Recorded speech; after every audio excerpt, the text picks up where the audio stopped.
नमस्कार, मैं प्रद्युमन जोशीला आज एक बहुत बड़ी खबर लेकर के आपके बीच में आया हूं और खबर ऐसी है कि भारतीय जनता पार्टी के एक विधायक जो तीसरी बार प्रदेश की विधानसभा में पहुंचे हैं, अपनी ही पार्टी के कार्यकर्ताओं के द्वारा, अपनी पार्टी के पदाधिकारियों के द्वारा जो विधायकों का सम्मान समारोह आयोजित किया गया भारतीय जनता पार्टी के कार्यालय में ही, उसमें उन्होंने इस तरह का अपने भाषण में शब्दों का उपयोग किया और उन्होंने सीधी सीधी चेतावनी दी और बीजेपी के ही बड़े पदाधिकारियों को ना बख्शे जाने की बात कही।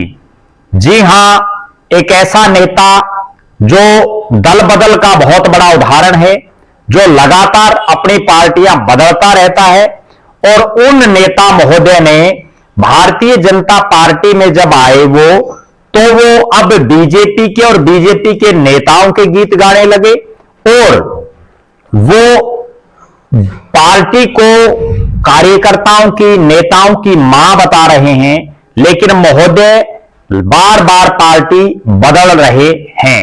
जी हां, हम बात कर रहे हैं भारतीय जनता पार्टी के हांसी से विधायक विनोद भ्याणा जी की। विनोद भ्याणा जी वैसे तो कई चुनाव लड़ चुके हैं, हारे भी हैं, जीते भी हैं, लेकिन उन्होंने अपने इतिहास को बदलते हुए 2019 और 2024 लगातार दोनों बार भारतीय जनता पार्टी के चुनाव चिन्ह कमल पर चुनाव लड़ते हुए विजयश्री हासिल की और वो तीसरी बार विधायक बनकर के प्रदेश की विधानसभा में पहुंचे। अब हम बात कर रहे हैं कि विनोद भ्याणा जी ने सबसे पहले भारतीय जनता पार्टी के द्वारा जो जिला इकाई है उसके द्वारा हिसार जिले में जो 7 सीटें हैं उनमें से 3 सीटों पर बीजेपी के विधायक जीते हैं, जिनमें रणबीर सिंह गंगवा को प्रदेश की सरकार में मंत्री बनाया गया, बरवाड़ा से जीते हैं, विनोद भ्याणा हांसी से जीते हैं और रणधीर सिंह पनिहार नौवा से जीते हैं। तीनों विधायकों का अभिनंदन समारोह कार्यक्रम का आयोजन किया गया। इस कार्यक्रम में सबसे पहले आप सुनिए कि बीजेपी के पदाधिकारियों, बीजेपी के कार्यकर्ताओं के बीच विनोद भ्याणा ने क्या कहा। सबसे पहले आप इसको ध्यान लगा करके सुने, एक एक शब्द को सुने जो विधायक महोदय जी ने बीजेपी के ही कार्यक्रम में बीजेपी के कार्यकर्ताओं और पदाधिकारियों के बीच में कहा। हमारे साथी ऐसे भी थे जो बहुत बड़े बड़े पदों पे रहते हुए भी उन्होंने, क्योंकि पार्टी मां होती है, उन्होंने मां को मारने का काम किया। ऐसे भी बहुत साथी थे। मैं उनको, उनके लिए चेतावनी देता हूं कि ऐसे आप अपनी मां को मारने का काम ना किए करो। जिस मां ने आपको दूध पिलाया है उस मां को आप मारने का काम करते हैं, ये बहुत बड़ा पाप है। आप कभी भी बख्शे नहीं जाओगे और ये ऐसा काम जिंदगी में मत करना, ये मेरा आपसे निवेदन है। साथियों, स्टेज के ऊपर बोलो, हमारी बीवी बोला है। हमारे साथी ऐसे भी थे जो बहुत बड़े बड़े पदों पे रहते हुए भी उन्होंने, क्योंकि पार्टी मां होती है, उन्होंने मां को मारने का काम किया। ऐसे भी बहुत साथी थे। मैं उनको, उनके लिए चेतावनी देता हूं कि ऐसे आप अपनी मां को मारने का काम ना किए करो। जिस मां ने आपको दूध पिलाया है उस मां को आप मारने का काम करते हैं, ये बहुत बड़ा पाप है। आप कभी भी बख्शे नहीं जाओगे और ये ऐसा काम जिंदगी में मत करना, ये मेरा आपसे निवेदन है। साथियों,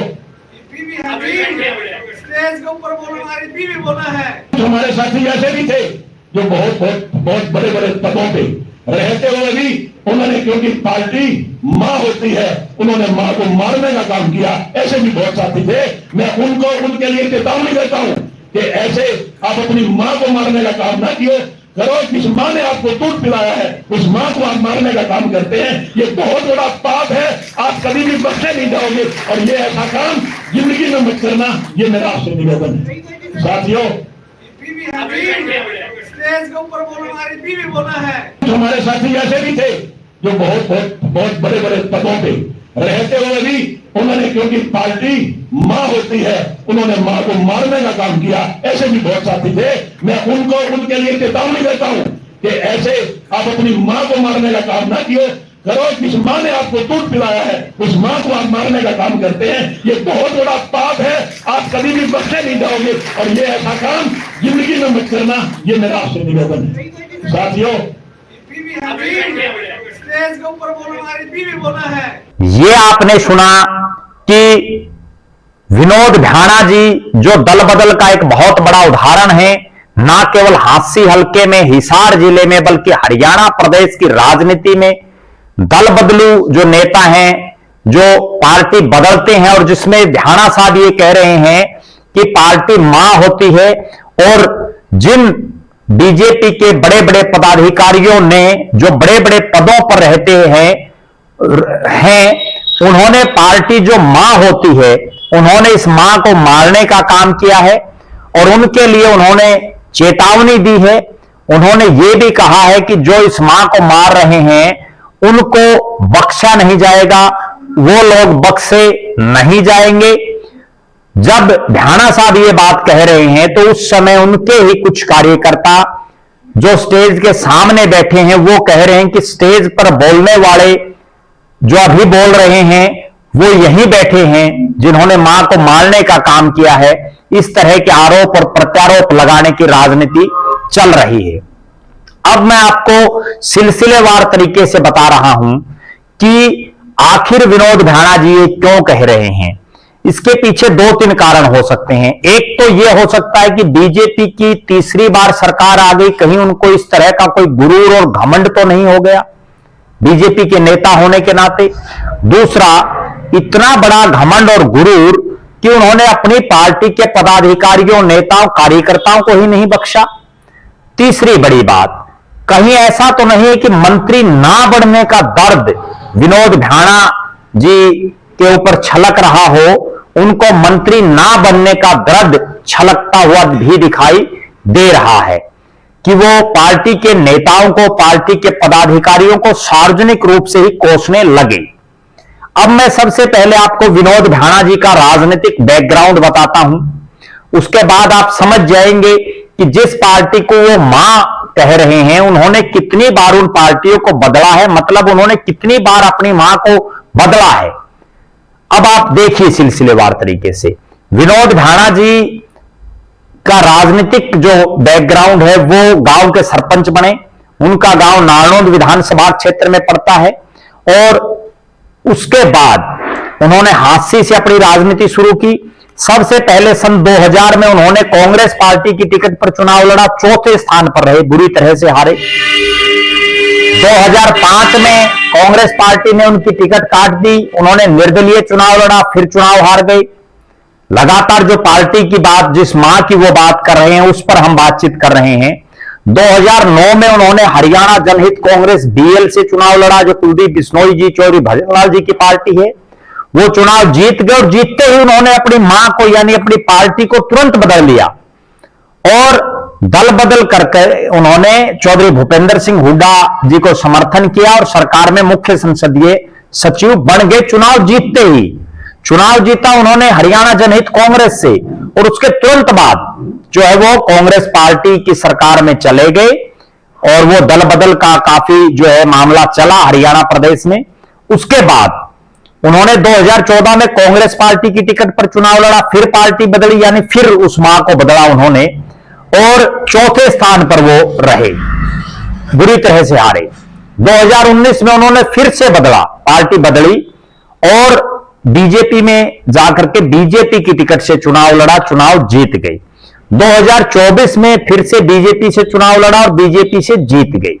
ये तो उनका अब तक का इतिहास है कि उन्होंने किस तरह से कांग्रेस, फिर निर्दलीय, फिर हजका, फिर कांग्रेस, फिर बीजेपी, इस तरह का उनका राजनीतिक सफर विनोद भाना जी का रहा, जिसमें जिस पार्टी को वो मां बता रहे हैं उसको वो बार बार बदलते रहे।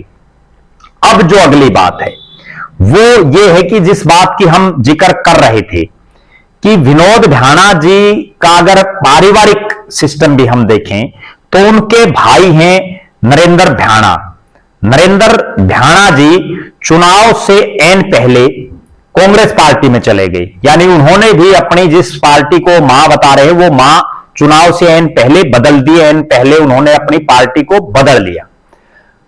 इससे पहले इसी बीजेपी की सरकार में वो एक बहुत बड़े पद पर थे और नरेंद्र भ्याणा जी का भी जो राजनीतिक बैकग्राउंड है वो भी लगातार दल बदल करते रहे, लगातार नेता बदलते रहे। जिस तरह से विनोद भ्याणा जी लगातार पार्टी और नेता बदलते रहते हैं, लगातार मां उनकी जिसकी वो कह रहे हैं पार्टी को मां, वो उनकी बदलते रहते हैं। तो कहीं ना कहीं जो नरेंद्र भ्याणा जी हैं, उनके भाई हैं, चुनाव से एन पहले उन्होंने वोटिंग से एन पहले कांग्रेस पार्टी में शामिल हो गए, वो बीजेपी को छोड़ दी, यानी अपनी मां जो पार्टी मां है उसको छोड़ दिया। अब हम बात कर रहे हैं विनोद भ्याणा जी के बारे में, कुछ एक बातें जो कि आखिर वो क्यों कह रहे हैं। 23,000 के आसपास से वो चुनाव जीते हैं और यहीं पर जब लोकसभा का चुनाव था तो चौधरी रणजीत सिंह बहुत कम मार्जिन से जीते थे। इस विधानसभा क्षेत्र में वो लगातार दूसरी बार बीजेपी के कमल के चुनाव चिन्ह पर जीते हैं। जीतने के बावजूद जिस तरह का उनका गुरूर और घमंड दिखाई दे रहा है, जिस तरह की उनकी वर्डिंग है, जिस तरह की उनकी भाषा शैली है, जिसमें वो पार्टी के मंच पर अपनी ही पार्टी के पदाधिकारियों को नहीं बख्श रहे, वरना जो बात उन्होंने यहां कही है, इस प्लेटफॉर्म पर जो बात कही, वो यहां ना कह करके अगर मान लीजिए उनके साथ किसी ने, पहली बात तो ये कि 23,000 वोटों के आसपास से जो शख्स जीता है, 20,000 से ऊपर जिनकी जीत हुई है, बड़ी जीत है, और उनको यह लग रहा है कि उनके साथ भीतरघात हुआ है, यह तो कल्पना से परे है। फिर भी मान लीजिए 1% कहीं किसी नेता ने गड़बड़ की है तो उसकी शिकायत भी वो प्रदेश के मुख्यमंत्री को या भारतीय जनता पार्टी के प्रदेश के अध्यक्ष को बताएं। जहां वो बोल रहे हैं वहां कोई भी ऐसा नेता नहीं है जिसकी पास इतनी ताकत हो कि वो किसी नेता के खिलाफ कोई एक्शन ले सके। और एक और बड़ी बात, विनोद भ्याणा केवल एक विधायक हैं, वो किस पद पर बैठे हैं जिससे वो ये कह रहे हैं कि किसी को बख्शा नहीं जाएगा, खुली चेतावनी वो दे रहे हैं और बड़े बड़े पदाधिकारियों की वो बात कर रहे हैं। आखिर वो हैं केवल एक विधायक, ना वो प्रदेश के मुख्यमंत्री, ना वो भारतीय जनता पार्टी के प्रदेश के अध्यक्ष, ना वो जिला के अध्यक्ष। तो वो किस हैसियत से विनोद भ्याणा जी बड़े बड़े पदाधिकारियों को चेतावनी दे रहे हैं, उनको ना बख्शने की बात कह रहे हैं? ये सीधा सीधा दो ही चीजें हैं, या तो मंत्री ना बन पाने का उनका जो दर्द है वो छलक रहा है, या उनको दूसरी बार जीतने के बाद इतना घमंड और गुरूर हो गया है कि वो अपनी ही पार्टी के पदाधिकारियों को, और बड़े बड़े, वो खुद बोल रहे हैं कि बड़े बड़े पदाधिकारी, उनको बख्शने की, ना बख्शने की, और उनको खुली चेतावनी दे रहे हैं। कहीं ना कहीं यह दर्शा रहा है कि विनोद भ्याणा जी के दिमाग में घमंड और मंत्री ना बन पाने का दर्द दोनों एक साथ सार्वजनिक रूप से बीजेपी के प्लेटफॉर्म पर छलक गए हैं। अब हम अगर आगे बात करें, विनोद भ्याणा जी लगातार पार्टियां बदलते रहते हैं, जैसा हमने आपको पहले भी बताया। वो कभी किसी नेता और किसी पार्टी के लगातार वफादार नहीं रहे। लगातार वो जो है अपना नेता भी बदलते रहते हैं, अपनी पार्टी भी बदलते रहते हैं, और ना केवल वो, उनके खुद के भाई जो हैं वो भी, जैसा हमने बताया। दूसरी बड़ी बात, भ्याणा साहब जब जिस भी पार्टी में रहते हैं उसी पार्टी को माई बाप कहते हैं, उसी पार्टी को अपनी मां कहते हैं, और उसके बाद देखिए उन्होंने कितनी पार्टियों के साथ मातृघात किया है। जब वो हजका में रहे तो चौधरी भजनलाल जी और कुलदीप बिश्नोई जी के बड़े उन्होंने गीत गाए। कांग्रेस में रहते हुए चौधरी भूपेंद्र सिंह हुड्डा और कुमारी शैलजा जी के उन्होंने गीत गाए। बीजेपी में आने के बाद वो पहले खट्टर साहब के, मनोहर लाल जी के, और अब नायब सैनी जी के गीत गा रहे हैं। और जैसे ही पार्टी बदल लेते हैं उसके बाद कहीं ना कहीं ये कहा जा सकता है कि वो मातृघात कर रहे हैं पार्टी के साथ। कहीं पे निगाहें हैं उनकी, कहीं पे निशाना है। लगातार इस तरह की बयानबाजी वो करते रहते हैं और अपने आप को ये समझ रहे हैं कि वो ही सब कुछ हैं, जिसकी वजह से एक भरी मीटिंग में, पार्टी की भरी मीटिंग में सार्वजनिक रूप से अपने ही पार्टी के पदाधिकारियों, नेताओं के ऊपर वो सार्वजनिक रूप से इल्जाम लगा रहे हैं। जबकि खुद को उनको ये चाहिए था कि जो उनके खुद के भाई हैं, जिनको बीजेपी की सरकार में बहुत बड़ा मलाईदार महकमे में बहुत बड़ा पद उनको मिला हुआ था, वो अपने भाई को उस जिसको मां कहते हैं उस पार्टी में वो नहीं रख पाए।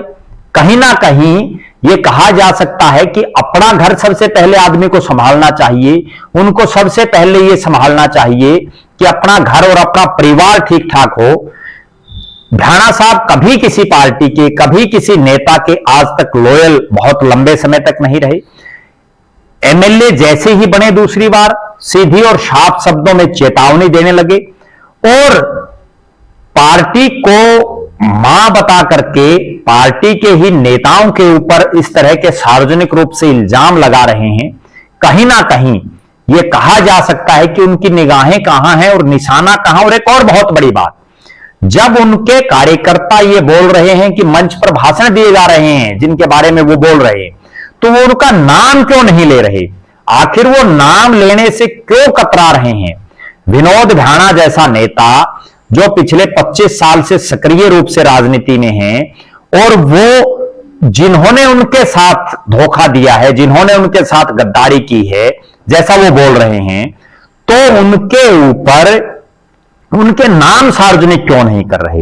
एक और बहुत बड़ी बात है भ्याणा साहब के लिए, जब वो 2009 में विधायक बने तब एक मेम के बाग का जो प्रकरण जो आज तक सुर्खियों में है, जिसमें एफआईआर दर्ज हो चुकी है, मुकदमे चल रहे हैं, और मेम का बाग ना केवल हांसी, हिसार, हरियाणा और पूरे भारत में चर्चित रहा, तो कहीं ना कहीं भ्याणा साहब को अपने आप को सबसे पहले इस तरह का उनका राजनीतिक कैरियर होना चाहिए कि वो खुद उनका पाकछाप हो, उनका दामन, राजनीतिक रूप से वो एक ही पार्टी, एक ही विचारधारा से, ज्यादा नहीं तो कम से कम 20-30 साल किसी एक विचारधारा से वो जुड़े।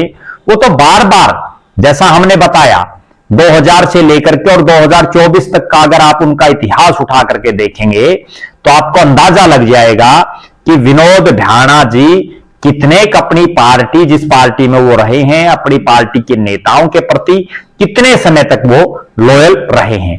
अब भी भारतीय जनता पार्टी की हाईकमान को एक और बहुत बड़ी बात देखिए, 2014 में जब उन्होंने बीजेपी ने उनको टिकट दिया, तो 2019 में बीजेपी ने जब उनको टिकट दिया, 14 में तो वो कांग्रेस पार्टी की टिकट से लड़े थे, 2019 में जब बीजेपी ने उनको टिकट दिया तो उस समय बीजेपी के 1 दर्जन के आसपास नेता टिकट मांग रहे थे।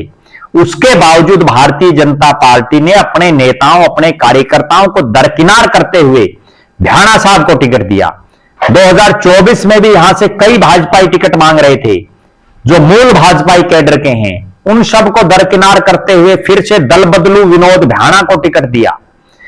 और आज भ्याणा साहब किस मुंह से ये कह रहे हैं कि पार्टी के बड़े बड़े पदाधिकारियों को चेतावनी दे रहे हैं कि उन्होंने अपनी मां के साथ, अपनी पार्टी के साथ गद्दारी की है, जबकि पार्टी ने तो उनको टिकट दिया है। पार्टी के पदाधिकारियों ने उनका कोई बहुत बड़े स्तर पर उनको टिकट मिलने के बाद पार्टी छोड़ी हो, ऐसा भी नहीं है। जो मूल भाजपाई हैं उन्होंने पार्टी भी नहीं छोड़ी है उनको टिकट देने से। अब मेरा कहने का अभिप्राय यह है कि प्रदेश के मुख्यमंत्री नायब सिंह सैनी जी को, प्रदेश के अध्यक्ष पंडित मोहनलाल बड़ौली जी को, पार्टी के शीर्ष नेतृत्व को यह सोचना चाहिए कि जो विधायक भले ही आपकी पार्टी से विधायक बन गए हैं, लेकिन आज भी उनकी विचारधारा दूसरी पार्टियों के, क्योंकि वो दूसरी पार्टियों को छोड़ करके आए हैं, तो कहीं ना कहीं उनमें थोड़ा बहुत वो गुण आज भी दिखाई दे रहे हैं। इनको सुधारना चाहिए और पार्टी को भविष्य में भी इनको कोई जिम्मेदारी देने से पहले 100 बार सोचना चाहिए कि दल बदलू नेता जिन पर इतना जल्दी भरोसा किया जाना, मुझे नहीं लगता कि कहीं कोई उचित दिखाई दे रहा है। हम हरियाणा प्रदेश के, हालांकि विनोद भ्याणा जी दूसरी बार लगातार जीते हैं, उनको ये चाहिए कि अपने विधानसभा क्षेत्र में वो लगातार काम कराएं, अच्छे काम कराएं, ना कि क्योंकि अब वो विधायक बन गए हैं तो विधायक का मेंस यही है कि पूरा विधानसभा क्षेत्र उनका परिवार है। पूरे विधानसभा क्षेत्र में जिन्होंने वोट दिए, जिन्होंने वोट नहीं दिए, जिन्होंने सपोर्ट की, जिन्होंने मुखालफत की, सबके काम करने चाहिए। सार्वजनिक काम करें, सबकी भलाई के काम करें, तभी जो है जनता उनको आगे के लिए और ज्यादा मैंडेट दे सकती है। और अगर वो अभी से जीते हैं और अभी से इस तरह की घमंड में बात करेंगे, इस तरह की चेतावनी और ना बख्शने की बातें करेंगे, तो भविष्य में जिस तरह से उनका एक इतिहास रहा है हारने का भी, तो वो हरा भी जनता उनको देगी। और जब वो हारते हैं तो 2 बार तो चौथे नंबर पर भी रहे हैं, कहीं ना कहीं हार बड़ी भी उनको हुई है। तो आप लगातार हमारे साथ बने रहें। हरियाणा प्रदेश की राजनीति की हर बारीकी पर हमारी नजर रहेगी। हर नेता क्या बोलता है उसके ऊपर भी हमारी निगाहें रहेंगी। आप लगातार हमारे साथ बने रहें। हमारे फेसबुक पेज को लाइक और फॉलो करें, यूट्यूब पर चैनल को सब्सक्राइब करें, बेल आइकन घंटी का बटन अवश्य दबाएं, वीडियो को ज्यादा से ज्यादा शेयर करें, अपने बहुमूल्य कमेंट्स अवश्य लिखें। बहुत बहुत धन्यवाद। आपका अपना प्रद्युमन जोशीला।